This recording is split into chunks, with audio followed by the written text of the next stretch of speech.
Hello and welcome to the Rare Record Room. I've been collecting vinyl for around 40 years now. I was buying records in the late 1970s and during the 80s through to the 90s and beyond, when records were no longer in vogue and proved rather difficult to find. My collection is mostly guitar-based music from the 50s through to the 90s, covering rock and roll, through rhythm and blues, beat, psychedelia, rock, soul, funk, punk and new wave, pop and Britpop.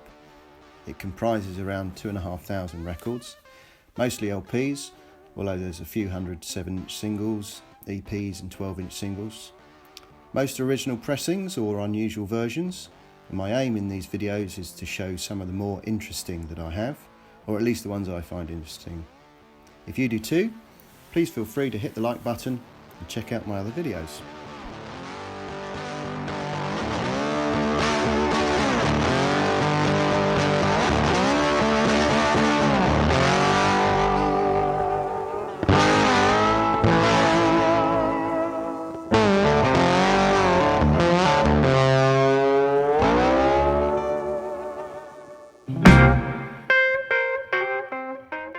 Today I'll be looking at the early to mid-1960s R&B recordings of an influential English rhythm and blues band, the Graham Bond Organisation. The multi-instrumentalist Graham Bond may not necessarily be a household name, but two of his bandmates, the bassist and harmonica player Jack Bruce and drummer Ginger Baker, became two of the biggest names in blues rock when they formed the first supergroup Cream with Eric Clapton in 1966. The Graham Bond lineup was completed by the respected jazz saxophonist Dick Heckstall-Smith, who, like all of those in the Graham Bond organisation, had previously been a member of the groundbreaking group Alexis Korner's Blues Incorporated, which was the first amplified rhythm and blues band in Britain, and were regulars at the Flamingo club in Soho and the famous Marquee club. Following their stint with Alexis Korner, all four broke away in 1963 and formed the Graham Bond Organisation, briefly and initially with John McLaughlin on guitar. The band played a popular and aggressive style of rhythm and blues with a jazz leaning. They were signed to Decca Records and released a non-charting single called Long Tall Shorty in 1964 before switching to the Columbia label. 5 of the Graham Bond Organisation's Decca recordings appeared on the 1964 compilation Rhythm and Blues, where they were billed alongside Alexis Korner himself, John Mayall, Zoot Money and Dave Berry. The Graham Bond songs included here are High Heel Sneakers, Long-Legged Baby, Little Girl, and a seemingly obligatory cover of Willie Dixon's I'm Your Hoochie Coochie Man. Other tracks included on this Decca collection are Not Fade Away, Walking the Dog, and You Better Move On, all of which were also covered by the Rolling Stones during their formative years. The Decca Rhythm and Blues LP was issued in mono only, on their familiar red label with full frequency range recording text and a large Decca logo printed in silver without a box surrounding it. The catalogue for this one is LK4616. The rim text states Made in England, the Decca Record Company Limited, and also includes an all rights reserved notice.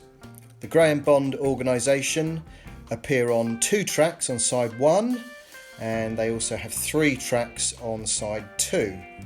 The inner bag is a die-cut paper sleeve printed in blue with a polythene liner, and the LP cover is a front laminated non-flip-back design. This is printed in England by Robert Stace. This collection is pretty scarce and desirable and is valued in the Rare Record price guide at £80 for a mint copy.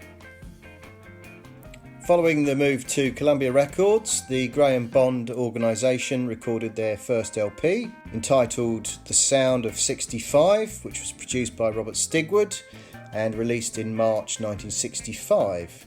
It included both sides of their first Columbia 7-inch single Tammy, as well as a number of original Graham Bond or group compositions, plus some traditional blues songs arranged by the band.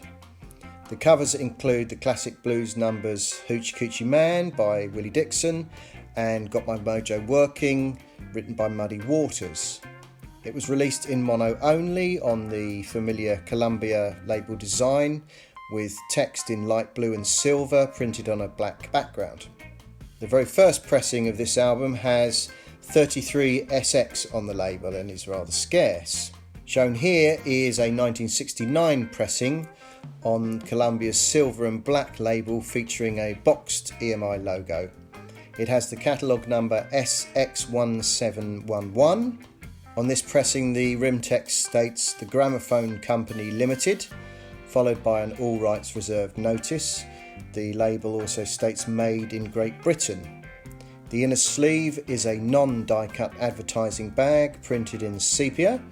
This dates from early 1970, advertising EMI recordings from 1967 to 1970, such as the Beatles' Sgt. Pepper's Lonely Hearts Club Band and Abbey Road, plus Let It Be, and solo LPs from Ringo Starr and Paul McCartney dating from 1970. Also advertised were LPs from the likes of Cilla Black and the Hollies. The LP sleeve is a front laminated flipback type, stated patents pending to the lower flipback. It is printed and made in England by Garrard and Lofthouse Limited. The spine displays the album title and the group name. Upon its release, the LP was highly acclaimed, but unfortunately was not a commercial success and it did not chart. As such, it's pretty scarce and desirable. Mint copies of the 1965 first pressing are valued at £400 in the Rare Record Price Guide. The 1966 pressings without the 33 SX on the label are valued at £200, and this 1969 boxed logo label copy is worth around £60. In a separate video I will cover their follow-up LP titled There's a Bond Between Us, which came out a few months later. But this brings to an end my brief history of the Graham Bond Organisation's debut LP, The Sound of 65. That's your lot for this episode from the Rare Record Room. I hope you enjoyed the content. If you did like the video, please make sure you subscribe to the channel to see more and to receive notifications for any new uploads. Thanks for watching. See you next time.